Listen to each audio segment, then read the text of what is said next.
Welcome to Breaking Barriers with R&D, your direct line to Randy Dowdy and David Hula, here to help fellow farmers unlock the potential in their fields. Are you looking to implement best practices that maximize ROI? You've come to the right place. Real value, real yield, real ROI. Breaking Barriers with R&D starts now. Well, welcome to Breaking Barriers with R&D. It's my good pleasure to be sitting here at Riverwood Farms, but looking on the screen and I see my great friend Randy Dowdy. And first and foremost, we want to thank BASF for being a premier sponsor and a supporter of what we got going on. And Dowdy, I don't know what you have going on, but right now we got corn that's getting ready to tassel. And I know what's going to happen. We're going to be flying on some Veltima. So thanks to BASF for that sponsorship and having a good product. So, Dowdy, you missed us the last podcast. I had Alex Harrell and Caleb Waters, and we were at the John Deere Pavilion and just had a good time, had some great conversation. But like I said, when you first started Total Acre, farmers may not exchange information, but they'll talk about you. So we sure talked about you, Dowdy. Well, as long as you're talking about me, you're leaving somebody else alone. So that's right. I'm okay with it. Got broad shoulders, but no, I was on a farm tour, if I'm not mistaken. I was somewhere in this green earth. Where was I? Yeah, you were in Delaware. Yeah, Delaware. That's right. Okay. With Brent Willen, the Hutchinson, Maryland, and Delaware. Yep. Corn looked good up there. They've had a little bit of stress. I had the first opportunity, David, to be able to talk to a soybean farmer about, what's your plans with this field? What should they be? I said, I probably would push this. I said, let's do A, B, C, and D on these 10 acres. I mean, they had really good spacing. Emergence was good. They had just burned the crop with some herbicide pretty good, and it was coming out of it. I mean, it was V5 and it was prime time to do our primer that we talk about in Total Acre. And I told Kyle, I said, the stars are aligning. I said, y'all get more and more right every year I come here. I said, you guys do a good job. I said, I looked at him and his brother and his family, and I said, you root for guys like you. They're good people. And we had visited the Willens. Brent and them are always good to see. Brent Willen and them, his family. Actually heard a praise report, David. Brent's, I think it's his cousin that's had the health issues. And, it appears that God has really intervened on her behalf. So we're glad to hear that. Thankful that God still answers prayers. So, but I was there. We had a good time. I think Alex was with you in Illinois? Yeah, no, let's see. I think we were in Illinois when you were there. Yep, because we went to Illinois, and then I had the fellows there, like I said, Caleb and Alex. So we went there through the pavilion, John Deere Pavilion. And, in Illinois, the cool thing about doing these crop tours, I get home and people say, all right, what's going on? What's driving the market? Well, Illinois, they're most of them were behind. We realized that they've been wet. And, we were doing like you talk about, checking uniformity, emergence, singulation. Didn't see many soybean fields while we were there. We focused on corn. And, some of the corn looked great. I was concerned. We talk about the planter. I mean, guys get tired of us talking about the planter, but the couple farms we looked at in Illinois, man, they really got some plant depth concerns, some 1.25 inches, 1.5 inches deep. So we know lodging could be an issue there. And we talk about that 1.75 inches, 2 inch germination depth. And, the growers there, we checked it. We were planting 2.5 or 2.25 inches deep. But they did some spring strip tilling, Dowdy, and they used a Gladiator, I think it was, and they just had some settling pretty bad. So it'd be hard pressed for me to plant 3 inches deep, but they pretty much needed to plant 3 inches. So for next year, if they have to do the same thing, at least they have a yardstick. But Illinois decent. I've seen Illinois look a lot better, but Dowdy, last week I was in Iowa. I know why the corn market's the way it is. I didn't see one bad field. I tried when we were doing the thing with Chip. I tried to start a rumor saying Iowa didn't have as good looking corn just to get one day a market spike, but it didn't work too well, obviously. But good golly, form emergence, good germination depth. I mean, just looked like a pick a row fence stand. And there was a couple fields there. I'm like, fellas, like you said with the Hutchinson brothers, keep the gas on it. I was like, this is what I'd be doing, and asking them what they do. And it is a tough economy, Dowdy. It's hard to get excited about spending money. What do you think? No doubt about it. I mean, you got wars and rumors of wars, and the markets are, I'm sure, responding to some of those things. The uncertainty just with the weather. I know we're starting to get that afternoon thunderstorm chance every day in the southeast. It's to the point now that people can't spray on time. Some wind events. We had some trees blow on some wells and pump panels and stuff like that. So we getting some straight line winds in Georgia. Not the right time to be getting that, but in Michigan, I'm in Michigan today, and I can tell you, we need rain bad. Now, where we have irrigation, it's running. It has been. Now, they're calling for 1 to 2 inches potentially tomorrow. I hope it comes at night, and of course, about 8 to 9 hours, no wind, no hail, no lightning. I'm going to pray specifically, right? But I get why guys are just tentative. I mean, there's several farmers out there that's had 2 or 3 years that I'm aware of, very successful farmers. They've had 2 or 3 years of just bad luck, and the markets have not always been there. And I mean, there's a pile of farmers out there that's worried about servicing debt, and it's uncertain times. So I get the being cautious, but it's like I told you before, David, a farmer will never cut out anything that they know he or she pays. So it's one of those deals that everybody out there needs to continue to do trials, know what pays, knows where they're getting return on investment from, and spend money on things that have proven themselves, not things you hope works, but things that works, and that's a big deal. And it makes those applications a little more palatable in uncertain times. Well, we've been getting a bunch of rain down here. I mean, it started raining Friday, just showers. We've had about 1.25 inches, a little shower today. It's not been good for wheat harvest, but got growers at corn's tasseling. Talked to the crop duster yesterday, and he's looking for some kryptonite for a customer. We had some customers call this week ordering some kryptonite, and then one of them ordered kryptonite one day, and then just yesterday he called me back and he said, all right, things are a little bit tight. The market's, we just got to be fiscally responsible with their dollar. And they've been adding other products to the kryptonite. And he's like, well, it was 3 different products. And he's got to saying about those 3. He's like, what do you think? And I so wanted to say, well, did you do a trial with and without last year, year before that? They were just adding to it. They've been getting really good results from the whole system, but yet they don't know which component of it was paying. Was it the kryptonite, or was it something else that they were adding to it that was actually giving it? They were talking PGRs, they were talking micronutrients, and then some of this kelp, seaweed extract, and some of those are already mixed in, and it's hard, when you're talking about a product that works, but then they have success maybe with other stuff. You're right. They don't know what to pull out.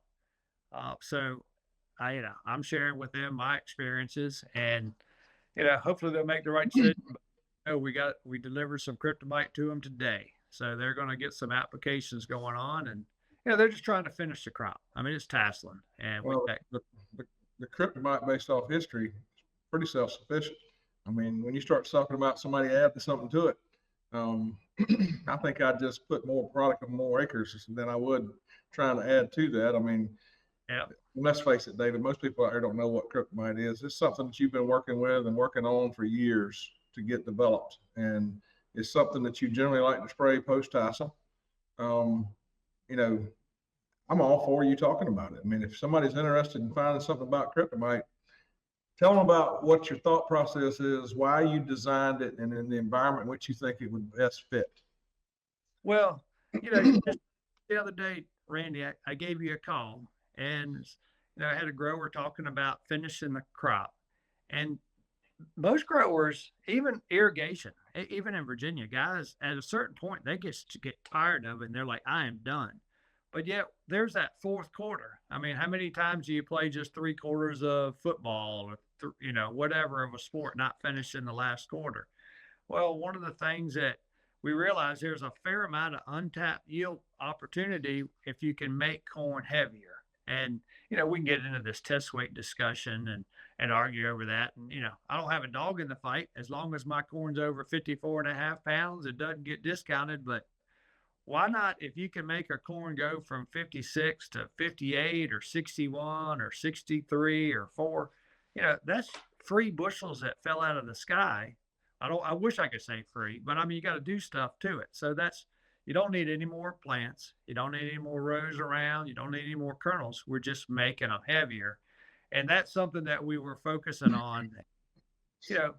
Fungicides keep the plant green, but let's keep it nutritionally balanced. So it's got fertilizer in it. It's got some fulvic acid in it. It's got some micronutrients in it. It's got some PGPs in it, and just a array of stuff. And depending on which one's yield goal depends on the rate. We've had good success. There have been a few people that have tried it and went another route, and there's some that have been doing really well in the NCGA yield contest, and then when they went away, they didn't quite do as good that year, Dowdy. So I kidded with them just the other day about that. And we got Genesis Ag. They make it, and then we make it here for the local guys. So it's just an opportunity for something. That's right. And you oftentimes talk about finishing the crop, and whether it's soybeans or corn, nutritionally and stuff. So I think growers, without even using that product, they really need to think about how they can finish their crop. Fungicides, stress mitigating, ethylene blockers, and then nutrition.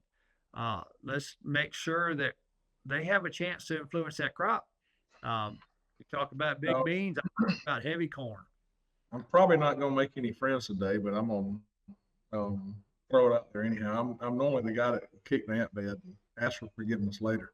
But David, there's a pile of folks that are done spending money once they make that tassel application. Unless they're running a pivot, all the non-irrigated guys are pretty much done. But several years ago when tar spot came in, and it was costing people a lot of yield, I says, boys, I hate to tell you this, but I'm kind of glad that you having to get in your fields and scout. I'm kind of glad that you're having to get out there and look for some problems. I said, because there's no doubt about it, David, this tar spot prevention as opposed to curative is a great way to get people to make some late applications where they could understand how much of that test weight are heavier kernels that you're referencing. I mean, if, most people, if they got to control that pest with a fungicide, they'll make that investment because they've seen 30, 40, 50, 60 bushel yield loss from it because it kills the plant. It's their version of our southern rust in the South. And it's no question we've lost 60 bushels on a crop before because southern rust, we didn't get after it strong enough. And in the South, it's not a matter of how many fungicides we're going to spray. Or if we're going to spray a fungicide, it's how many times we're actually going to make an application. And 2 to 3 weeks is about the most efficacy we can get at best of any of these fungicides. And I suspect it's going to be the same way with tar spot, especially where your environment, where it is right now, wet and hot. You're staying wet. You got wet feet. Parts of the Midwest is keeping wet feet. And, high humidity, nighttime temperatures being high too. It's a prime example or a prime environment to have those diseases happen. But if they've got a free trip across the field, Now, David, what are some of the things that you would advise growers to do? I mean, we talk about it with our growers all the time, finishing the crop, but I'm gonna throw one out there. Stink bugs. You know, a lot of people don't think about stink bugs, and we mentioned it across the Midwest, but I know anywhere that there's small grain being grown, anywhere they're harvesting small grain, whether it's June, July, wherever that is, they're going to leave that wheat field, that small grain field, and they're going straight to the cornfield closest to them. So if you've had problems with aflatoxin in the past, stink bug control is a big deal. Bifenthrin at a high rate also serves as a miticide, so spider mites control would be a good thing as well. But if you're going to throw something in a late application to control tar spot or some other disease, or to maybe help with ethylene, then now maybe consider throwing an insecticide in there with it. It's pretty cheap, and you got a free trip across the field. David, what else would you consider? Well, clearly you took the easiest one there is insects. Whether it's stink bugs, when we start silking, if you don't have the Vetiver trait, and if you're in the corn earworm area, that's another pest that we want to focus on. But the other thing, I would challenge a grower, rather than me just saying, hey, you need to put some nitrogen, you need to put some potassium acetate, you need to put some boron or some moly in there. I would really emphasize on to pull a tissue sample. And, that's one of the great things about Total Acre is we have the whole software YMS program, and we talked about that with Bryce several podcasts ago. But, the data set kind of strong and saying what your yield goal is, and, are you on target for that? So when we're doing stuff like that, pulling a tissue sample just gives a guy where he can have a little bit more comfort if he's going to say, hey, I hear him talk about potassium acetate. That would be my first go-to number one answer. And for a guy that's just getting ready to do some potassium acetate, then also I'd be thinking about some slow release nitrogens, some triazone, just something to help give it a little bit of fertility there, nitrogen, because the plant likes it. And then, of course, when I do nitrogen, Dowdy, what else do? I do boron, and I throw a little moly in there. And they're trying to develop seed, David. I mean, nitrogen is important, but boron's very, very, very important with pod development, as well as seed development. So it's a great chance to get some across the field, and a lot of people probably have never even put any boron out. There's a lot of low-hanging fruit there. Just something they may want to consider. But pulling that tissue sample is a great way to know what they need, as opposed to just hope. Yeah, and I think that's the biggest thing about the Total Acre guys. They open up their eyes when they start pulling the tissue samples, and it becomes addictive. They pull them on a Monday or a Tuesday. They send them off. They're anxious to open up their inbox to see what their tissue levels were, if they did stuff right. But for the guys that are just saying, hey, I'm not going to do any tissue samples, I don't have time, or I don't know what I'm looking at, get with your co-op. But, some potassium acetates is a good one, but I'm not going to leave out my boron and moly, particularly with some nitrogen. And the other thing is, what are we trying to do? You mentioned it. We're trying to make kernels bigger. We're trying to make grain. We're trying to help fill out pollination, vent some stress. You're trying to get nitrogen to move through the plant, how to get there, how to dress. We share some of those concepts, but how else can we get it in there? That's where these fulvic acids kick into place. And there's a lot of them out there, and trying to find the right one, this is where you got to do some trials. So if you're going to make these applications, maybe one load you do one thing, one load you do something different, and you're planning for 2026. That's the cool thing about, I don't want to say about Total Acre, but growers that like-minded, where they want to know where yield, cloning one of your concepts, Dowdy, where yield's captured and where yield's lost. They got to know those. If they don't, they're just going to be spending money and saying, I hope this paid. That's right. And David, I know people sitting there thinking, okay, well, I'm going to have 10 to 12 ounces of a fungicide, depending on what it is. I'm going to have an insecticide at 6 ounces. David's now talking about potassium acetate. There's a lot of people that think about 318, 18, or different products that might be safe to spray foliar. most of those people are going to be talking 2 to 3 gallons of a product, something like that. Now you're talking about, a quart of Molly or 2 quarts of or not Molly, the boron. Then you got some Molly out there, and you got some fulvic acid. How many total gallons would you be saying is in this mix, David? I'm playing devil's advocate as a farmer. I'm listening to what you're saying.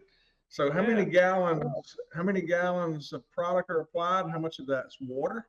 And then, what's your applicator actually putting out? Yeah. Well, hey, I'm just going to say, hey, just get some kryptonite, and then that way, problem solved. And then you put 3 to 4 gallons out, and then no water involved. Just add the crop protection. But for a guy that's just thinking about it, if we're doing a couple gallons of that potassium acetate 31818, maybe half gallon nitrogen, and addition to that, another quart, half gallon. So now we're at 3.5 gallons roughly to 4 gallons. How many aerial applicators want to do that? One of the things that we were going to try to do possibly today, and it just didn't work out because he was going to be flying, was get a crop duster. And I'm anxious to get Matt Crabb on in one of our podcasts so he can talk about, how they manage different rates and how they manage low volume, high volume. He's a big proponent of aerial application equipment with air tractors and stuff. He does a good job. Caleb Waters talked about that the other week in the podcast. But now they got to find an applicator that's willing to do 3-4 gallons, because most of them want to do 2 gallons or less because they're covering acres. That's $1 million+ applicating piece of equipment. They got to cover acres. So partnering with the right applicator is key. And I'm really going to be anxious to hear Matt Crabb talk about aerial application versus drones, because I do know that there's a big push with the drones. And, if you tell a drone guy you want to do 3 gallons an acre, I'd be curious what they're going to say to that. Because I haven't had a drone fly on their farm other than taking some imagery and doing stand counts, tassel counts and all that. But no applications have been made with a drone here at Renwood yet. Well, Alex Harrell has had a lot of success with them. He obviously is utilizing that quite a bit on the soybean yields. And I'm sure he sprays it with his corn as well. And it's just another tool. I mean, there's nothing about all of this requires coverage. And you obviously don't want to burn a crop, but you also need to get it applied at a reasonable rate. I mean, let's face it, the same margins apply. If a guy charges you $7 to spray 2-gallon work, and now you're going to spray 4-gallon work, now does he double? Is he going to give you a break and do it for 10? What's that number? You follow me? Whatever that number is. And a lot of people are probably saying 7. Yeah, right. But whatever that number is, if they're doing more gallons, if you're doing enough acres, quite often they'll work with you. And if you make it enough applications, throughout the year, they'll work with you on price. Yeah, and then, the other thing is you're taking product to your applicator. And then, we've talked about, carriers and, what's the best carrier. We take a hot load we take it either in shuttles, or we take a tanker load or truck to the airport, and then they're pulling out of that. The only thing that our applicator does is add the crop protection portion of it, the fungicide and insecticide, because I don't want to leave it a tank for so long. But there's no water in air solution, and just trying to keep the volume down as low as possible. But for guys that are saying, hey, I just want to do a fungicide, insecticide, they really need to read the label, understand what's going on, and make sure that the carrier is what they want. Because if you're going to spend $15 to $20 an acre on a pesticide, I think I want it to work. I don't want to just be paying the applicator. I want to get the results, and particularly if they're going for, trying to prevent tar spot. Can't really curative, but we haven't dealt with tar spot here. It's been the common rust, sometimes southern rust, anthracnose, northern and southern leaf blights, and gray leaf spot. They seem to be our bigger ones on corn. So we're fortunate not to deal with tar spot and southern rust only if we get, a hurricane push it up from y'all a little bit earlier in the season. And haven't had that yet, thank goodness. It's time. It's June. It's hurricane season. It'll be here before you know it, unfortunately. Yeah. And Georgia's been kicked in the mouth, punched in the mouth by Mike Tyson. Everybody's got a plan till you get punched in the mouth. Well, we've been punched in the mouth 2 or 3 times the last 2 or 3 years. And I can tell you, hurricanes have been tough in South Georgia, North Florida as well. It's just been a tough deal. Went all the way into Central Georgia. When you get 100-mile-an-hour straight line winds for 3 and 4 hours, that's serious. And there's a pile of trees and forever change, I won't say architecture, landscape and just environment has been changed forever. But you mentioned something there, and I'm going to play devil's advocate for just a second. You said you like to make a hot load, and some people need to understand their carrier. I'm not going to give the answer away. This is something we say for our Total Acre guys, but I'm going to challenge the audience to listen and to ask the right questions. Ask the right questions of their crop protection of choice, but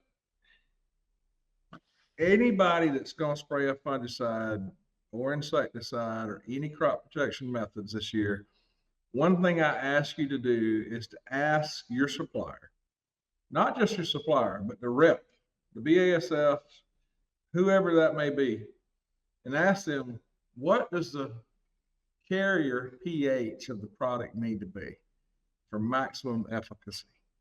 David, it is sickening as to how many people don't know that answer. Number one, most farmers don't know what their water pH is of their applicator or their water source is to begin with. They certainly don't know what the crop duster or the helicopter or drone is spraying and what their application pH is. But David, it is mind-blowing how ineffective a fungicide can be when it's put in the wrong environment where the water pH is not correct. And we teach this in Total Acre, some of what we teach, but there's no doubt about it. David, it's smart business for you to take them a high load, because I think you got those boxes checked. So that's exactly. I agree with Roger. Yeah, I need to control all the controllables. I'm not going to hold the stick in the but I'm going to help make sure what goes in that airplane is going to be right. And then so when it works, we get full benefit from it. And, one of the things here at Rimwood, we have a Western farm, and we were pulling water out of that farm and using their well. Farm was sold. The landowner asked how many gallons of water we would use a year. And, it's a 1,400 some acre tract of ground, and you start adding up, and all of a sudden now you're getting into the 100,000 plus gallons of water. Well, that's a lot of water to a landowner thinking, well, he's supporting a well. So asked us not to use their water anymore. And that was the best thing that happened to us years ago, because we already know what their water's like. We tested their water, had a lot more iron in it, and it just wasn't as good a water. So today, this morning before the podcast, I took another load of water, we got a 12,000 gallon tank, we preload that tank and start spraying from it. So we know what water sources we have. Veltima fungicide outyields the competition by an average of 7 bushels per acre. But you've never been average. The only competition that really matters is you versus you. And with the performance of Veltima fungicide from BASF, you can take your best results even further. Beat your own record. Get every bushel you deserve. And make this your best season yet with Veltima fungicide from BASF. Always read and follow label directions. Are you carefully managing fertilizer applications and budget, but still not achieving your yield goals? Micro 500 from AgroLiquid effectively addresses yield-limiting micronutrient deficiencies without the expense of additional applications, nutrient waste, or an unbearable mess. Micro 500's balanced combination of micronutrients is safe to apply, and its compatibility is unmatched. Achieve your yield goals with Micro 500 from AgroLiquid. Find out more at agroliquid.com. So Dowdy, just so I can tell, so people know, last podcast I forgot to talk about what was going on Redwood, and you got what's going on in Michigan and Georgia, but we're in the wheat harvest now. It started raining Friday. We've had no sunshine since then, and here today is Tuesday. We got drizzle this morning, rain again tomorrow, chance of rain again Thursday. Might clear up a little bit Friday. But we cut 2 farms of wheat. A little disappointing from a standpoint of where we had hoped for it to be, but we realized because we had such a wet January and February, couldn't get some top dressing done. One farm average in the mid 80s, the other farm was just under 100 bushel. So feel a little better, good test weights. But now with all this rain, I don't know that there'll be a load of milling quality wheat left in the state of Virginia. And then now we still got to get some beans planted. We got all the double crop beans to start planting now. Because of the rain, we finished the single crop stuff. And corn, we're in that 700 to almost 1,000 GDU mark. And Dowdy, we've been getting rain, we've been cool. So what do you think the crop looks like? It's got enough fertility. Well, there ain't much doubt in my mind. I talked to you last week, and you were top dressing or side dressing and wide dropping all that you were doing, and I can tell you, sounds like you hit it just right to get it incorporated. And it sounds like if you can keep getting some rain, all those non-irrigated acres is going to be in good shape. I mean, I know you well enough that you try not to be the limiting factor. You'll work from can to can't and make things happen, and you're not whatever happens kind of guy. You're going to do your best not to be the limiting factor. So I'm glad to hear it, but you're going to have some sunshine, and you hope it's going to come between that 1,400 GDUs to about 2,400 GDUs. I can assure you, you don't want all these cloudy days. Rain at night, and no hail, no wind, no lightning, and rain softly. And then obviously you're going to need some water to make a crop, but you're going to have a lot of sunlight, or you're going to lose kernels. It's just the way it is. That's right. But you wouldn't believe what just showed up this morning. A load of that ammonium nitrate from R.W. Griffin, and got a second load coming this afternoon. So you know where that's going. There ain't much doubt in my mind. That's one thing Ralph Evans has got a monopoly on. There's a lot of fertilizer he controls in the Southeast, but that 19% product, it is serious. It is the real deal. And I told you a long time ago, you ought to try it and just see what you think. Yes, you have to handle a lot more gallons, but that nitrogen source, that plant likes it.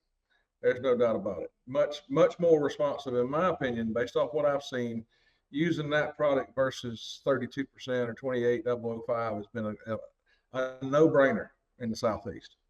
Yeah, well, I mean, you introduced it to me, I don't know how many years ago. We've been getting a couple loads every year, and now's the time, and we're at the right time to get it easy dropped. We're probably, after this podcast, I'm going to load up a tanker and go do some. So, you think it's going to be dry enough to stand up? Yeah, I think I checked. I took that load of water. I walked down the field, and we've over this whole rain event, we've had maybe 1.25 inches rain out of it all, and it's come slow, just not always at nighttime, and not always without lightning, but fortunately no wind to speak of. So Good deal. Well, my money's on David always. There's not much doubt in my mind. He's going to be in the game unless somebody takes it from him. So I'm excited to hear how things go. You've not had a perfect season, but nonetheless, I'm sure you're still doing your part. So, well, it's a great time to kind of segue into who our guest is today. When we come back from the break, we're going to have a Gordon Smiley. He's been a part of Total Acre for a long time. Gordon was part of the original Illinois camp out of, I guess, central Illinois, near the Princeton area. And he's obviously went to many camp meetings all over the country. And Gordon has been the note taker. A lot of people couldn't keep notes as fast as me and you were talking. He's been the note taker for a lot of these camps. He keeps a lot of notes, but he's been a student of the crop, and he has shared a lot of his experiences on the farm, things that are paying, things that work. I will be there next week, Lord willing, in Indiana and or Ohio, doing the camp crop tours. So if you're listening and you want to be a part of Total Acre, go to totalacre.com, or if you want to see where our farm tours are going on, you can join us. Hopefully we'll stimulate your brain. You'll be able to see what Total Acre is about, some of what we're teaching, and you're welcome to come. But when we come back, we're going to have Gordon Smiley out of Indiana. Imagine having more days of perfect weather, a combine that's more powerful, or even more soybean bushels per acre at harvest. With Revitec fungicide, you don't have to imagine that last one, because it's proven to deliver up to 9.5 more soybean bushels per acre than the competition. With results like that, it's easy to see why Revitec fungicide is the #1 recommended fungicide by soybean farmers. Visit Revitec.com and talk to your BASF retailer today.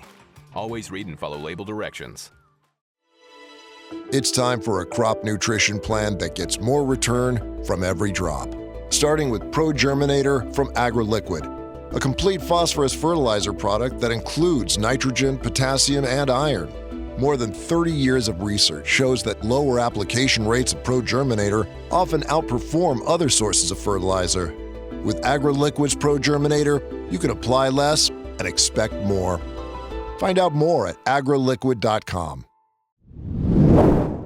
All right, we're back. We got Gordon Smiley with us, David. Gordon Smiley, I could introduce you, but I think I'd rather hear you say where you're from and what you do and how many acres you farm and all that. First and foremost, we appreciate you being a part of this. We appreciate you being a part of Total Acre for years. I remember kind of when you got volunteered / said, I'll do it. And you started keeping notes in the Illinois camp. How many pages of notes you think you took over the years? Gordon, you had to guess. I don't know. I'm pushing 75, I'm sure. Easy. Yeah. Maybe 100.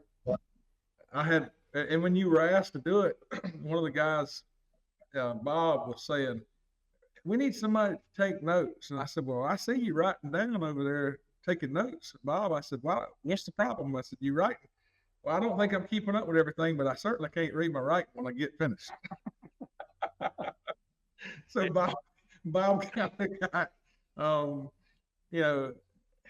he kind of convinced, and everybody asked for somebody to do it. Gordon's been very gracious to keep notes for the camp, send them out to the group. So we appreciate you for that, Gordon. And I know everybody else does. It's a thankless job, but I'm thanking you, and I do appreciate it.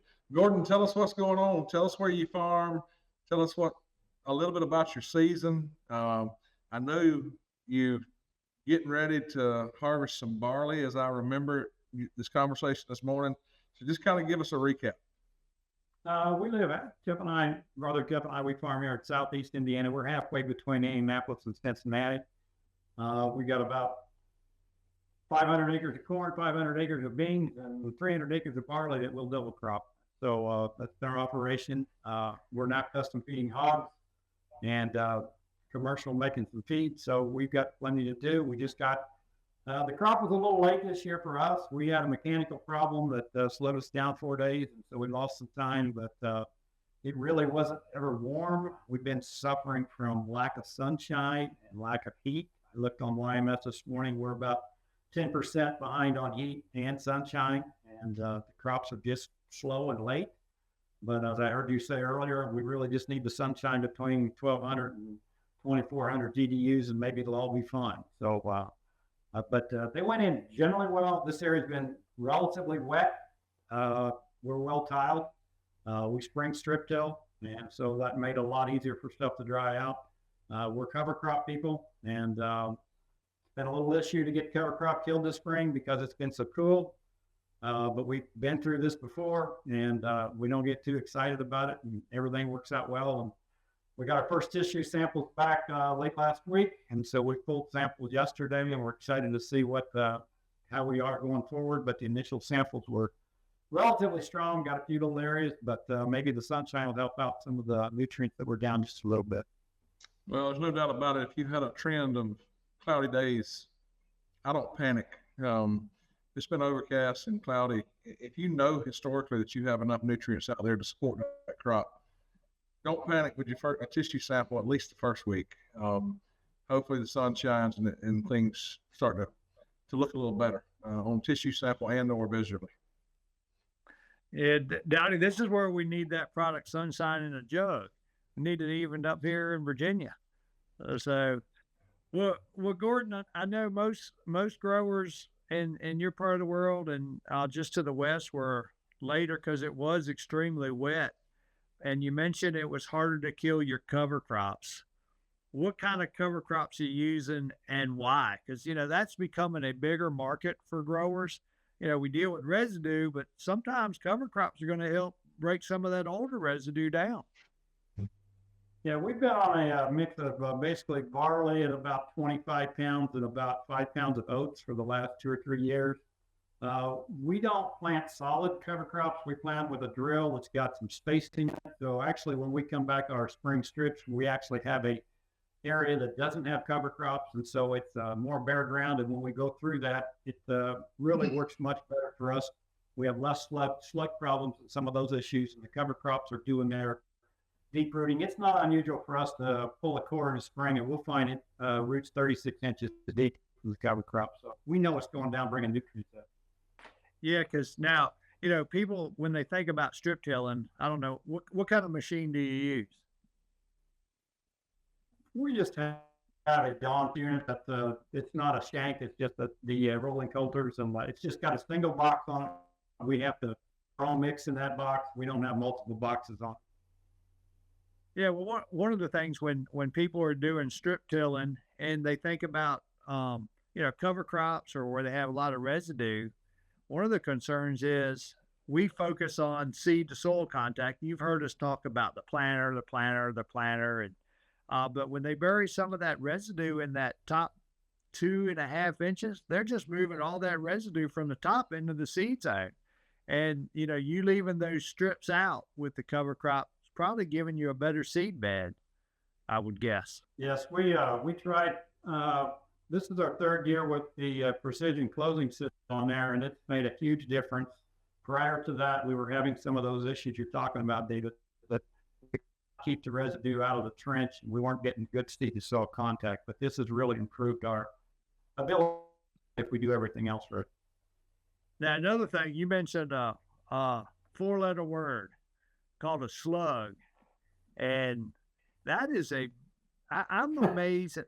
I guess I don't want to say I'm amazed, but all the way up from New York, Pennsylvania, the Ohio, and then you get into Indiana, parts of Illinois. And we were in Iowa the other day, and man, you hear people talk about slugs, and I guess I'm curious, have you seen them do a lot of damage, and then how have you controlled them? Yes, over the years, and particularly when we were strictly no-till before we went to the strip-till unit.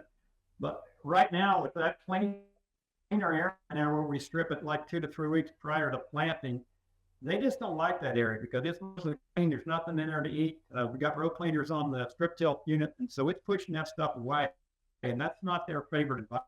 It won't say that they don't come back after the beans come up and still chew on them to some degree, but it is it's with cover crop in there. Yeah, well, I know when we first grew cotton back in the mid-90s, that was the first time we dealt with slugs, and it's been an ongoing thing. This year my son planted some beans early, and we scouting just on next to the road. It looked like we had a great crop, but then later out in the field, we just had slug damage, and then it had to replant them, and then we got flooded rains, and me being in the seed business, I like selling seed 3 times to a guy to plant seed, but I don't like selling them to myself 3 times to plant a field. So painful. So Gordon, I heard you say you're getting ready to start cutting some barley, and you talked about how many acres you have. So are we ready to go now? Combine's ready. We think we're ready. Until you get in the field, you don't know what's broke that you don't really realize. But yes, we're ready to go. Whether we might be 2 days away. When Mr. Randy comes next week, we may have to put him in the planter to put him in. But the 300 acres, it'll take us a couple, 3 days to get that in if everything works out. Then we do not bale the straw. We go immediately in and plant the beans because the straw seeds that cost us it's off the field. We'd rather have it there. I think that'd be an awesome crop tour, having Dowdy walk your fields and then all of a sudden have him walk into a tractor to start planting some soybeans. I think that would be good. So what kind of market do you have for your barley, Gordon? Well, we've been very fortunate. We have created our own market cover crop, and so we've made our own market, and we're cleaning it. We test it, but we're not certified, but as for cover crop guys, we don't mix anything. It's just a straight barley, and if the germ comes out well, we're to relief to make sure that we can do that. So most of it's all going for cover crop. Now, you mentioned you also had some oats in your cover crop. Are you buying the oats from somebody else, or do you have some oats somewhere that you'll harvest as well? Oh, yeah, we're buying the oats. In fact, the last 2 years we've been buying black oats, and they've been surviving a little better sometimes. And so we've been trying some black oats, and that's part of our mix right now. They're a little more expensive, but like let's put 5 pound in, and the oats are really good for the mycorrhiza and all those things in soil. So that's just trying to get some oats in there that'll last longer. See, now I didn't know you were raising, you use black oats as part of your cover crop. I got a couple 100 acres of black oats, and that's we work with a group up in Pennsylvania, so we grow the seed for them. And, it's about as far north, because a lot of times the black oats they don't overwinter quite as well. So we are able to get some pretty decent yields from the black oats, and they just look funny in the truck because it's black. Look like they went bad. Yeah, I would totally agree with that. Understand very much. And it reasonably well. We want something to overwinter. It depends how much snow we get or how cold it gets right here. Mr. Gordon, you said you pulled some tissue samples a couple of weeks ago. You pulled your second one this week. What were you seeing? And then also you're going to have Dowdy there this week. What are y'all going to be looking at? Kind of assess what your crop looks like in your eyes. The crop's just small. It's just young and small because of the lack of sunlight degree. The field that we're going at showed a little bit low on phosphorus, which is we could have fall manure on, and it shouldn't be. I think it's a biology issue. And since after the first we've actually added a 1.25 gallons of bioamp to that field, trying to get the biology cranked up. And I think our mistake was we didn't put the biology on early enough in the year. Crop doesn't look bad, but it's not as proud as we want to be because we went into conditions that were perfect, but it was the 19th of May and we needed to roll. And so we'll see how it turns out when Randy gets here as far as the looks of it. But I'll tell him right now, we've got the flag test out there, and they're not all one color, Randy. So be prepared for that. Well, as long as you didn't collect a lot of heat in that first 24 hours or 36 hours and have a lot of separation in GDUs between the first emergers and last emergers, I'm good with it. But if you collected a lot of heat that first day, then now where did that variation of emergence come from? I mean, that's what we're going to look at, right? So, not everybody collects, like Stephen Albrock talks about, collecting 8 GDU or getting corn up in 8 hours and, it accumulating so much heat in that 8 or 12 hour window in Panhandle of Texas. But that's part of why we do what we do. I mean, it helps you, Gordon. I mean, do you think a flag test has guided your actions over the past few years? If you have a good, one color or a small window of GDUs between the first emergence and last emergence, do you think that helped guide the way you spend money the rest of the year? Oh yeah, there's no question about it. Those flags. I mean, got fields that don't, and kind of asked me what's growing out there, and I said, well, we've got 3 different colors, and I said I'm shooting for 2 different colors as our max is what we're trying to shoot for. But no, we've learned a lot from that. You go back in the harvest and you look at those, and the other interesting thing, Randy, I set flags yesterday or the day before in one of the fields that you're going to see, because you can see the streaks of the manure, and the plants right on the manure streaks are a little larger than the ones in between it. So I flagged those, and now maybe we'll go back in the fall and look at those ears and see if they're any different. I pulled some tissue samples on those to really follow those along. Nitrogen is really there in the green plant, and how it lasts, or does it finally level out? But you can see the streaks on that. You wouldn't expect it, but you do. Well, there's no doubt about it, Gordon. Sometimes yield variation definitely happens due to inconsistent emergence. But once you know that's not the limiting factor through the 9 steps we teach in Total Acre, then it is about fertilizer. Fertilizer variability, either with the planter, fertilizer variability with the side dressing, fertilizer variability when it's broadcast, or, as you say, the manure. It's really hard to get dry fertilizer metered consistently, whether it's in a strip or by row, or whether it's broadcast. So at the end of the day, it's understanding where that yield is captured and where it's lost, and be a student of the crop and knowing how to fix it. So no doubt, the first box is trying to figure out the things that you're in control of, and that's that planter and emergence. And if you get that box checked, that's good. So I heard you say sometimes it's hard to get dry fertilizers to meter out correctly. So are you saying manure is a whole lot more efficient and better to get metered out? It's not better either. But I will say that with strip till, we have idiot lights on our strip till rig that tells us whether or not it's actually putting out fertilizer. But it don't tell you if one row's getting, 100% of your target, or 70% of your target, or 90% of your target. But you are exactly right. Manure, everybody always asks me, Randy, do you use manure? Yep. Why? It's good stuff. Why is it good? Well, as long as you understand 3 or 4 things about it, it's inconsistent in its analysis. It's inconsistent in how you spread it. And God only knows when it's going to become available. But it's good stuff. And everybody says, well, what's so good about it? I don't know. It's got micronutrients in it, I guess, that we don't buy. It's got biological activity. We get a yield response more often than not from it. But you just got to understand those variables, David. It's exactly right. And, for as well as you have done over the years, I am going to be real interested in seeing your success now that you're incorporating chicken litter in it, because there will be some luxury feeding that happens from that, but you're going to get some inconsistency across that field that you're not used to either. Yeah. Because it's just the nature of manure, just the way it is. But it's good stuff. Most people don't give it up.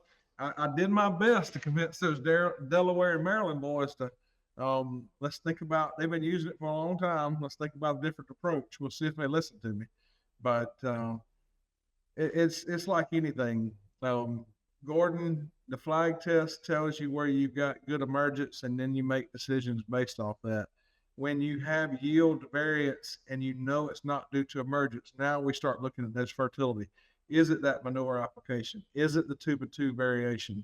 Is it the in-furrow application? Is it the side dress rig? Is it the anhydrous we put out in the fall? Is it the manure? Somewhere that's driving some of that variability we see across the field when we see yields jump way up high and then they go down low. Some of that is fertility based for sure. Yeah, the one thing the cover crops do really like that manure applied. If you get that cover crop even applied growing before you apply the manure, it just goes ballistic really quick. So you have nutrients, and then they're going to give them up in the spring. So that's one exciting thing about the cover crop. We know it's going to give it up sometime or other. Did you take, and you talked about Cody's BioAmp, did you have any of that in your 2x2? No. I normally would have sprayed it on early, but we had a miscalculation, and so I did not use it in the burn down like we did last year. Our tissue samples out of the box were better. I had to delay it this year, and so that was a mistake, and we're working for 2026 so we don't make that same mistake next year. And if you're broadcasting, I get it. You want to get the whole profile active with the biology, and you're using that humic acid to do that. But if you're doing the 2x2, man, just put it right there in the root zone. I mean, you can't duplicate that precision placement with another application method that I'm aware of. Put it in with your fertility on your 2x2. If you're still doing 2x2, which I think that's what you do, maybe you consider that or maybe even put some in We the got a gallon of David's relay in the infirmary. We got a gallon of David's relay in the infirmary. Yep. There you go. That's what helps, Dowdy. Already done. He's checked the box. I understand, but if I'm putting anything in that 2x2, I like to buffer some salt. So I definitely would consider, putting some of that 2x2 application going forward. Try that in addition, do a trial with that broadcast like you were talking about for 2026, and then try some maybe in the 2x2 and just see what you think. Yeah, we do have hopefully the information we back. We did pull a test yesterday, and I sent it off to the lab. That's part of Cody's reset project to see what the fungus, bacteria, protozoa levels will be with and without the reset product. That'd be interesting to see. Yeah, those type of things are always interesting to me. And then, one thing is how do you know that it works? And, what are you going to glean from it? And it'll be interesting to see because that reset project, that's not just a 1-year project there. And I know you know that there, Mr. Gordon. So how is that soil going to change over time? And, you judge it by plant appearance, by tissue samples, and clearly our measurement for most of us is yield. Are we going to generate more revenue? But some of these things are actually improving this below ground portion. And that's, when you start digging your dirt and you see a difference there, it's like that has got to turn into dollars somehow. So I'll be anxious to hear how that works out for you, Mr. Gordon. Well, we're excited to see what the results. We did test some last year with just on our own with the cover crops. It was interesting to see. Our numbers weren't that bad on biology, and so we're trying to increase that biology somehow or other. Yeah, well, when you talk about numbers on biology, this is one time where Cody came out to Dowdy's farm and he talked about. Well, I'll let you talk about it, Dowdy, but it's like you must have something really going on special down in Georgia. Well, I mean, we do have some lighter soils and we do have a lot of heat. And so our biological activity has a lot of time frame to which to work. So you would naturally expect it to be probably more active than parts of the country that don't have a lot of heat throughout the year. I mean, David, we'll get a dozen days maybe where our temps drop below 50 degrees. So that's part of the reason why we can't build organic matter. Our soil biology just never stops. So we have something growing about 300 days a year. The other 65 days is typically, harvesting or planting a crop. But the rest of the time, we just about have something growing. Whether that's weeds or intended weeds that we don't want, or unintended weeds we don't want, or cover crops, or just the crop that's intended. No doubt about it, we have been playing with humic and fulvates for years. A lot of manure history, chicken litter, poultry litter. So we've got a ripe environment to have good biology, but yeah, he did compare it to some of those deep Midwest soils. There's a lot of topsoil, and we had a lot of favorable protozoa and mycorrhizal fungi, and it was nice to hear that we had something. Now, how do we best understand it? Did I go out and buy, quote, biology? I guess I did with the chicken litter and humic and fulvic acid, but I didn't go out there targeting just a species and try to, enhance those. But I think nature does a pretty good. If we look at the creator and who he was, I think he knows more about growing crops than we do. So if God made it, we can work with it. That's just the way it is. We just got to figure out how to work with it. So we do our best to learn and be a student, but you're no slouch. I mean, I know you did some work with Pioneer way back when you made 500 plus bushels and they wanted to test your biological activity in the soils. And I know Cody has been out there too, to your place. I mean, you got some stuff going on yours as well. Don't be bashful. Yeah, we do. But I'm intrigued when you said you got 65 days of the year in Georgia that you're not growing a crop. I think you only have 65 days in Michigan that'll sustain a crop, don't you? That's about the way it feels. I like to never we had planter issues early, and now that we've got a crop growing, you know, we don't accumulate heat in Michigan like we do in Georgia. And I'm like, you know I have enough juice underneath it in the strip till. I know I got enough in the 2x2. I know we're doing some things right, more than wrong, based off of our experience, but things are a little different in Michigan. There's no doubt about it. I have to give some kudos there, but no doubt we're getting some heat now, David. Crops are turning different colors. Supposed to get a little rain, and looking forward to what we can do up here. The verdict's out there. So Gordon, what's your forecast weather like? I know we've been rain. We're gonna get rain till off and on till Thursday, maybe Friday, and then next week is going to be a scorcher. 90 mid-90s, heat index is over 100. So all this rain we get, it's gonna last about 2 days, and we're gonna be turning pivots on. So how about for you? What does the future look like next week in weather? We're going to get warm next week for sure. I think everybody in this area is sunshine. I mean, they'll take the heat. We just want some sunshine. There's enough moisture in this ground up here that that's not going to issue, and there's no irrigation right here. The good Lord's just going to give us some sunshine, and we don't have to have it in that bottle. We never can't seem to get it to work anyway. So I'm excited to get this barley off and get the double crops planted, and they'll be up in 3 or 4 days, and that'll be exciting. Well, just make sure you do yourself a favor. Plant about 5 acres worth of corn, or at least a few passes worth of corn in this barley late, and get that planter set. Put it to bed, ready to plant, because you'll be able to do a flag test. You just said beans are going to come up in 3 or 4 days.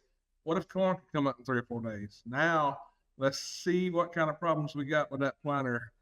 Let's put it to bed, ready to plant. Let's fix those problems. I challenge you to take and do that. And if I'm there next week, maybe we can plant a little bit of corn, and 2 or 3 days later, you can do a flag test on it. Or get it planted before I get there, and we'll do a flag test with you.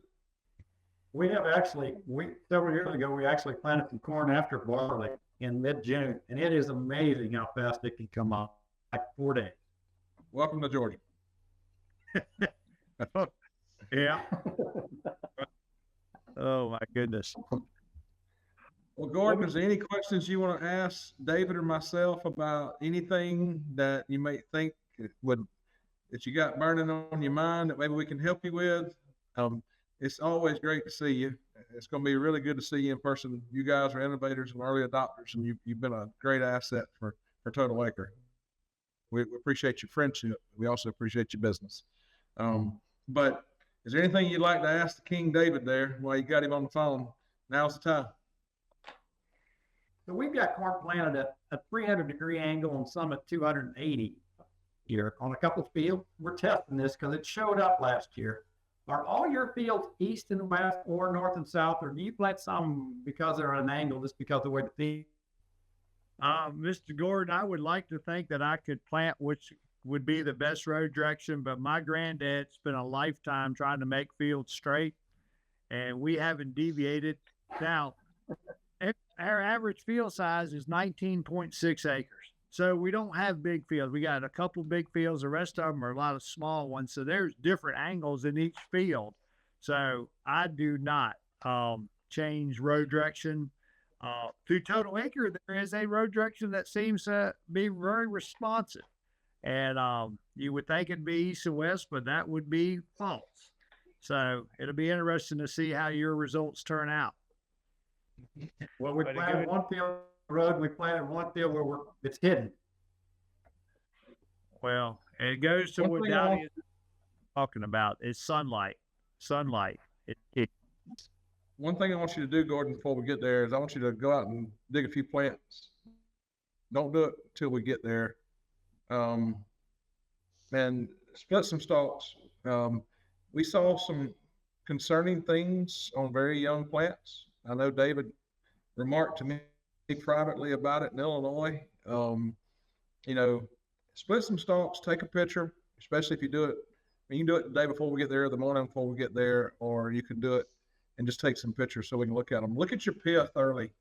Look at your pith on some corn that's V5, V6, V8, if you got any that far along. and start looking at it, and let's start quantifying when that bottom part of that plant is actually starting to turn that brown pithy color. Just look at it, and let's document when it's actually happening. And let's look back at weather. We could look at tissue samples, but if we could quantify it, maybe to help us understand how to prevent it in the future. Yep. We can get that done. That shouldn't be a problem. Yeah. Are you seeing this pit is already a little bit discolored, David? There's some areas, and rather than just strictly the pith, we're starting to see some crown root problems. So in certain areas, and is that part of the planting depth, germination depth not being deep enough? And then when we get into some corn that's much further along, we're seeing some struggles. And I'm not saying it's widespread. It was just some observations that we've made. And like Dowdy said, we're wanting to become better students of the crop and understanding when it's actually taking place. So, well, Mr. Gordon, we really appreciate you being part of Total Acre. And breaking barriers with R&D. Thank you. Randy, it's always my good pleasure to be on the podcast with you. And for those that are viewing, Randy, you're going to be in the Great Lakes area, as well as you're going to be in Ohio this coming week. And I'm going to be either in a combine or a planter or a sprayer. So I'm going to be doing something else this coming week. But for any viewer that wants to be part of the Total Acre crop tour, just go to the totalacre.com, and they got the list and locations. And we also thank BASF for being a premier sponsor. And Dowdy, thank you as always. Do your sign off. May God bless all the seeds you sow, and everybody be safe. Stay tuned for our next podcast in a couple weeks. Thanks, everyone. Appreciate your time. Always good to see you, David. Thanks, Gordon, again for your time. Have a good day. Thanks for joining us. We'll see you again soon for another new episode of Breaking Barriers with R&D. Be sure to like and subscribe. And remember, all episodes are available on Farm Journal TV and anywhere podcasts are found.